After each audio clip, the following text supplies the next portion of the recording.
The agenda of this session is to look at what top skills enterprises look for when they hire in a cybersecurity role. So I'll try to start with the basic introduction. So I'll just share my screen so that we have, and we will try to communicate. We'll try to make it interactive. Maybe towards the end of the sessions, we can have a Q&A as well, right?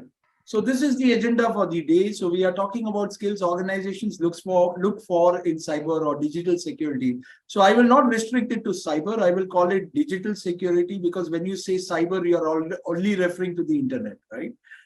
And today, security being a very key tenet of foundation of IT, it's looked upon from both attacks or incidents which happen from the internet world, but also from insiders, like insider threat or threats by employees within organizations is also considered a big threat today. So that's the reason I said, let me cover digital security and let's not only call it cyber security, right? So here's the agenda for the day. So I'll start off with a brief introduction of what cybersecurity is, going on into the basics of what are the various tenets of security, coming on to the role of a CISO and trying to look at what all he does through the organization. And these are where the opportunities are created, right?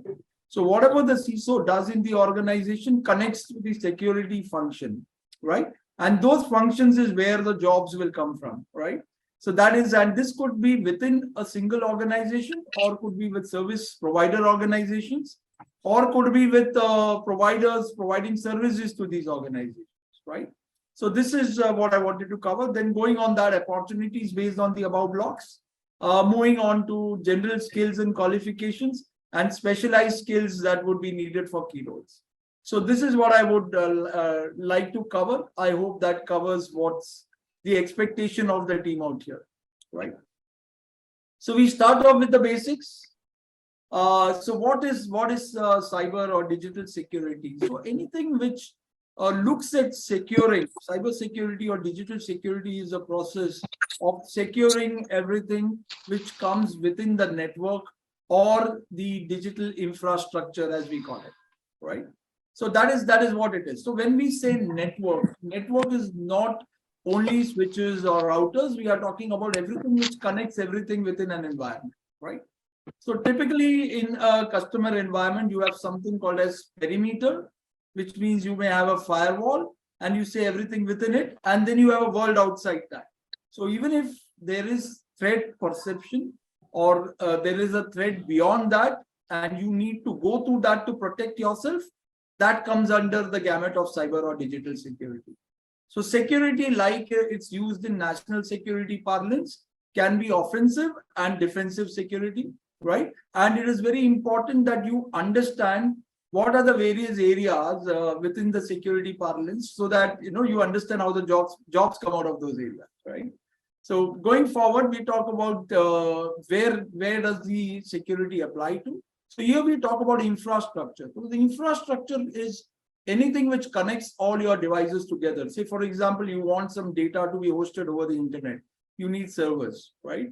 You need servers, you need switches, you need information which is there. You need to provide access outside, right? So this comes under infra. Protecting that infrastructure, right? That requires different components like firewalls. You will have antivirus. You would have HIPS, which is your host intrusion protection systems. You would also want to make sure your administrators are not, compromising your systems. So you have something called as privileged access management systems. So it goes even further to the area of, say, cloud security. You would talk about ZTNA, zero trust network access. So these all come under what we call as infrastructure security. So where you have your core devices, or where you have your infrastructure, or where you have your offices, protecting that asset comes under infrastructure security. I'm just creating broad terms. These may not necessarily be generally accepted terms, right? Application security. So again, when we talk about infrastructure or any security for that matter, these could be governed by various factors. And security always is a compromise between cost, performance, and flexibility, right? Because any security measure brings in a little bit of inflexibility, right? Also, it adds to cost, And of course, it also creates a bit of performance hurdles. So this is where the compromises come in. And we will see when we reach the role of the CISO, why these things are important and how decisions are made on various aspects of security and how it connects to the jobs which are there, right? Now, coming to the application security, again, when an application is hosted, there are a lot of criteria or a lot of standards which define what level of, or how the applications would be protected. So you have the OWASP top 10, which is advertised. These are vulnerabilities which are advertised on applications, which anybody designing for secure applications are expected to be, taking care of these so that those applications are not compromised or those applications are secure. Right? Endpoint security is where we talk about. So as I said, one of the biggest threats today comes from insiders. So in a corporation, it could be disgruntled employees. There could be people, who had a fight internally, or people wanting to leave the organization, sabotage. These could also be the reasons that, or it could just be compromised endpoints. So endpoint security also becomes very important. So endpoint security does not stop purely at antiviruses. It goes up to the level of monitoring to the EDR, endpoint detection response systems, or what we call as the MDR, managed detection response systems, connected to complete monitoring of the security environment. Now, going beyond perimeter, we also have, like, you may have the best of systems. You may have the best of systems. You may have the best environments. But still, what could go wrong is that you have one user whose credentials is compromised, either through social engineering or through any other aspect. And because of this, now the whole organization is under threat. And probably this is available beyond your perimeter. It is available, say, on the dark web, right? So this is what we call about as beyond security, beyond perimeter security. So which means either there could be phishing sites which are created outside your area, and there are phishing emails going in, replicating your website, and there is an attempt to harvest credentials from your users. So these things get monitored. Also, there could be information on compromised credentials, username, passwords of administrators, or key users have been compromised, and they are available all for sale on dark web. So these things also go beyond perimeter security. So all of these aspects are very important when it comes to security. Right. So moving forward, so the highest role within any organization would be the CISO, right? From a security parlance, when we talk about security, just like you have a CEO, which is a chief executive officer, or a CTO or a CIO for technical functions. For security, we have a CISO, which is the chief information security officer, right? So a CISO's role will define what various other roles will come out of that. So typically, what would be the building of functional blocks a CISO would work in? So assuming a greenfield or a new CISO joins an organization, how will he think through?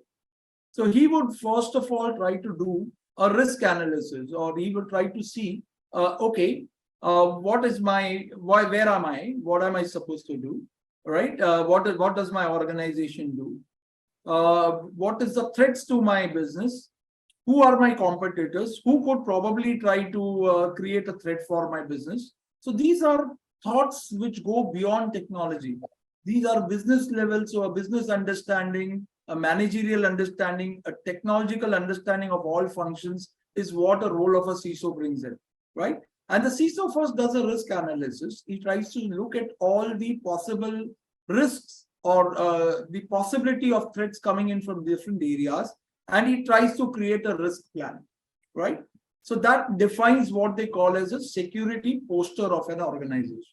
Now, based on the security posture of an organization, he would now go ahead and do an assessment, right? So now, whenever I'm talking about functions of a CISO, the CISO need not do it himself, right? He may outsource these functions, or he may have different teams to do these functions. So the idea of bringing out all of these areas is also to bring out what are the different opportunities which exist, right? So now, when the CISO talks about risk assessment, he has created a risk plan, or he has created a security poster for the organization. Now he would do an assessment. So he would do an assessment to see what is the as-is condition of the organization. This is what I'm assuming in a green field, assuming it's a new organization and the CISO has just been brought in, right? So he would do an assessment and say, this is where my security posture should be. So what does a security posture mean? Security posture defines what is my data that I need to protect. What will happen if I lose that data? What is the risk that is involved? What is the cost of the risk? What is the amount of money I can spend to mitigate the risk? Whom am I protecting against? So what are the controls I need to protect against that? So these definitions come in a security posture. Now, once the security posture is defined, a gap assessment is done or an assessment is done. The assessment brings out what is the as-is condition, what are the gaps which exist, and it would also bring in recommendations saying, yeah, these are the various things I need to go ahead. Oh, I need a DLP system. I don't see a DLP system in our organization, right? We have firewalls, but there are any rules put in. I'm using some technical jargons, but I'm sure you are all aspirants in the cybersecurity space and would surely have made some efforts to understand these jargons, or will make efforts if it's not understood here, right? So obviously there would be gaps either in process, there could be gaps in technology itself, or there could be some missing components. So you needed certain components, they are not there. Now the advice would go in, okay, I need to adhere to the standards as far as my organization goes. I need to create, say, ISO 27000. I need to certify my organization for ISO 27001, right? I need to have certifications. I need to have processes put in place. All of these lead to different opportunities within the organization, right? He would then, based on these recommendations, he would then push it back into the different teams, and there would be different crack teams which would work on it, right? There would be a process team which would work on defining the processes for the organization, or you call it the risk and the compliance team, which will start working with the different bodies to create different certifications, like depending on the organization or depending on the vertical you belong to or that organization belong to, you could go for different types of compliances like HIPAA. HIPAA is something which you use for hospitals or medical parlance, or you would go in for a PCI DSS if you are a bank, right, where you use what is known as PII, personally identifiable information is available, and you want to do a certification for a PCI DSS to ensure that that is protected. So these are things which would come out of this exercise. So he would then give a mandate to the technical team, hey, you need to put a firewall in place. We need to have an effective DLP system. I don't see that there is a security monitoring in place. You need to set up a SOC team, right? So all these things will come out as an offshoot of these jobs, right? Now, based on all of these, there would be various opportunities which would come in, either within the organization or within the organizations which support this organization. So I'm assuming the CISO belongs to a large organization, right? So he is going to say, okay, fine, if I have to do a risk analysis, it's a big organization. Let me employ, say, a big consultant firm, right? A consultant firm, now there would be an analyst or there would be a consultant who would come from that firm who would come and do this risk assessment for you, right? If a consultant has to come and do assessment for you, you need the consultant to be qualified, right? He should come from that background of education. He should come from that background of understanding what security is. He should probably have security certifications like a CISA, right? Which is normally accepted for auditors, right? So things like that come into perspective when he's considering somebody to do a risk assessment, right? Similarly, when he's doing a risk not assessment, when he's creating a risk policy or risk framework, or what we call as a security assessment or security poster framework, right? When he wants to do a security assessment, he would again contract, or he could contract an organization, or he would have a team within his security function or within his IT function, which would do a broad level assessment of, make a list of all the equipments which are there, right? Make a list of all the security controls which need to be there in place. And based on that, come out with the gaps, or start looking for vendors for various different things like, okay, I need a firewall with IPS, but we have a basic firewall in place. We need a firewall with IPS. That's an example, right? So that would be one function. Now, based on these functions, there would be different roles which would be created. So some of the key roles which you would see within organization could be CISO is something we mentioned. There could be a security architect. Now, if you want to build a security environment and you want to say, oh, I want to protect, and it could be a multi-tenanted organization. Like, for example, you would have some of your infrastructure within your own office or premises. You could have some infrastructure on the cloud, say hyperscaler cloud. You could have some infrastructure on an Indian cloud provider like us, ESDS here, right? Just to give you an example. Or you could have something which is, distributed across multiple different clouds. Or you could have partners connecting to you. Now, a cloud architect, security architect is expected to look at the complete infrastructure and see that how will I build an infrastructure? How will I build the processes? How will I build the controls to make sure that my security is well architected or taken care of? What all components I need to build in. So that is one of the roles which most organizations look for. So then you will have engineers, you will have cybersecurity engineers.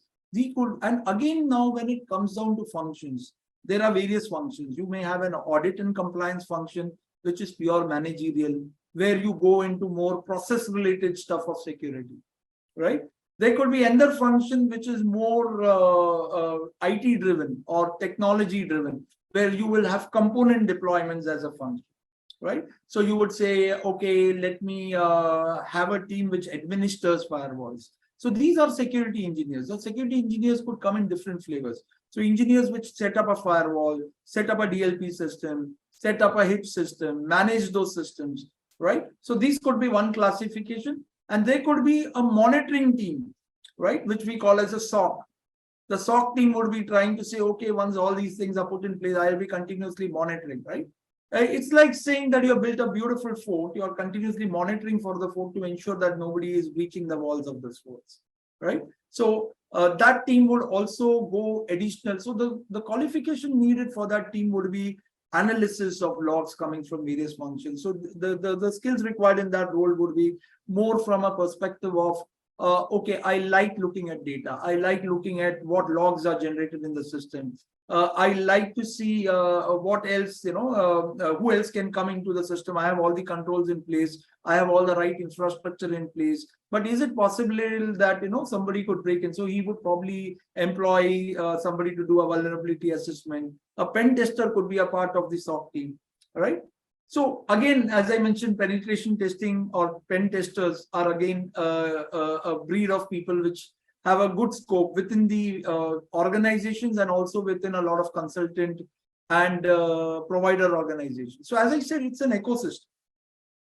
You see the offers or the jobs or the opportunities exist within large organizations, within or service provider organizations of security, organizations providing various functions to these organizations, right? Like VAPT, like vulnerability assessment or penetration testing is a function. That function could be done by the teams within, but also what happens is many organizations have a requirement to do third party.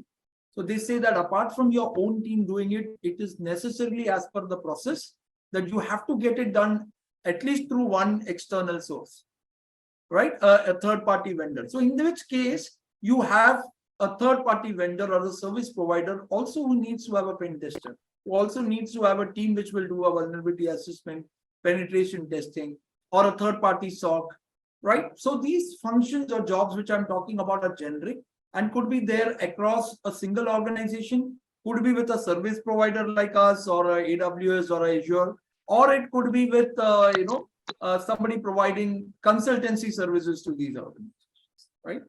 Application security engineer, like again, what happens today, most of the applications today, I don't know how many of you all would have heard about what we call as, so typically what happens is most applications are built from source codes, and these source codes typically are built up from libraries which are available in places like GitHub, right? So there is even possibility that one of these could be infected. So you also need to test the source codes. You need to test whether those applications are not having any inbuilt vulnerabilities like cross-site scripting, like CSRF, right? Or is it possible for somebody to run a SQL injection attack on that application? So these things also need to be protected, and that is where an application security engineer's role comes into play, right?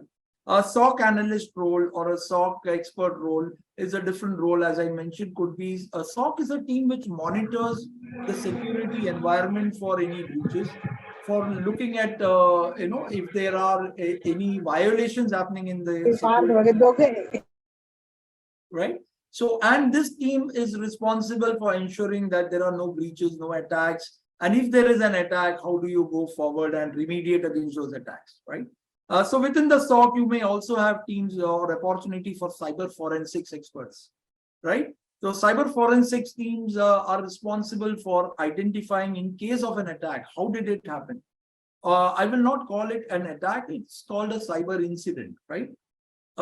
Incident can necessarily not be an attack. It could be a sabotage, it could be an attack, it could be anything, right?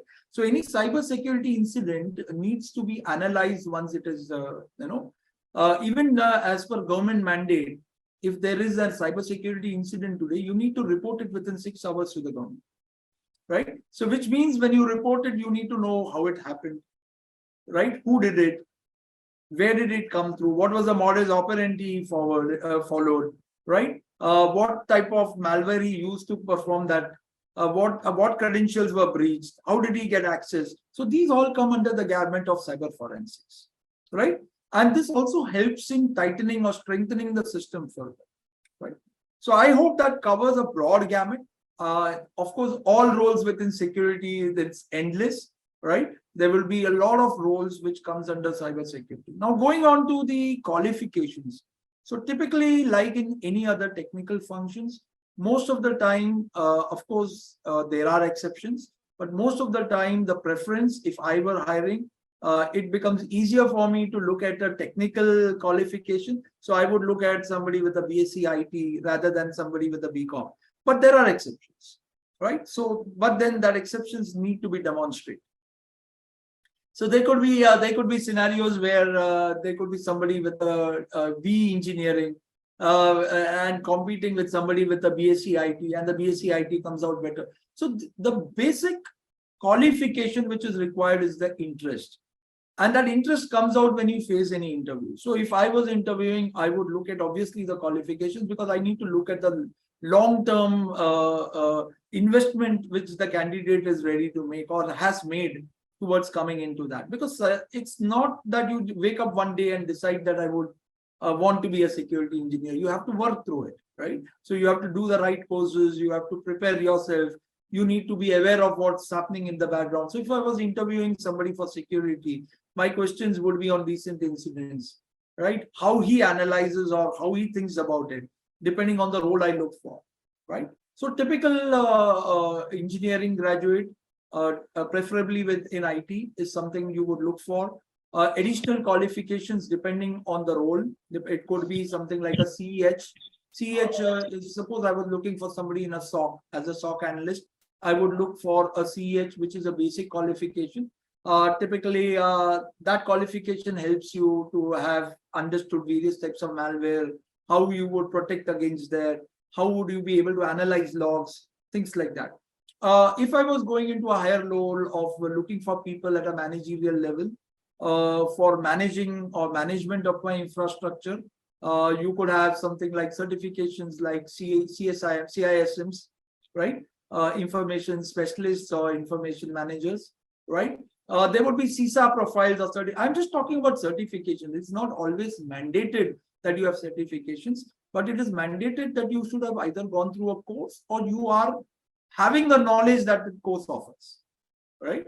So typically when somebody interviews you, there may be organizations which talk strictly about, okay, what are the certifications you have done on cybersecurity? If somebody is analyzing or is building a team on cyber forensics, is building a cyber forensics team, obviously you would want to see, have you done something like a certified forensics computer examiner, certification, or what are the courses that you have done? Because courses become a very easy way that yes, you have some basic qualifications, while a seasoned interviewer will surely ask you questions, one or two questions that will give you him an idea of what you are getting in. And more than qualifications, like when we talk about security, what are you protecting?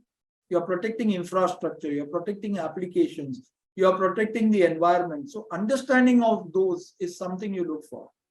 If I have a person who has done all the certifications, but he has zero knowledge how a server looks, I would surely be a little skeptical about that person, right? So overall interest governs how interviewers perceive various roles. And there are a lot of ways these skills could be addressed by courses, by going through the right courses in security, by getting the right certification. And these are dictated by the type of or the area of interest you have in security, because security being vast, like we discussed. So what we are trying to do within the short time which I have this session for is trying to cover various aspects to say that there are, say, 10 different roles. And within that 10 different roles, you need 10 different qualifications or expertise. So for example, if you have a CISA, if you are aspiring to be a consultant, or you want to be a lead auditor, you need a different certification and training. If you are looking at being a technologist and you say, I want to be very deep, or I initially want to be a cybersecurity engineer, then you would focus more on the technological aspect. If I was aspirational to get at the highest level, I would probably look at something like a CISSP type of certification, which goes beyond technology. But of course, these all comes with various levels of experience and qualification. And many of these certifications also mandate you to have those qualifications and experience before you could do those certifications. These are some things I wanted to put on the table. My session is short. Wanted to give more space for people to digest. I hope I did enough justice to the session.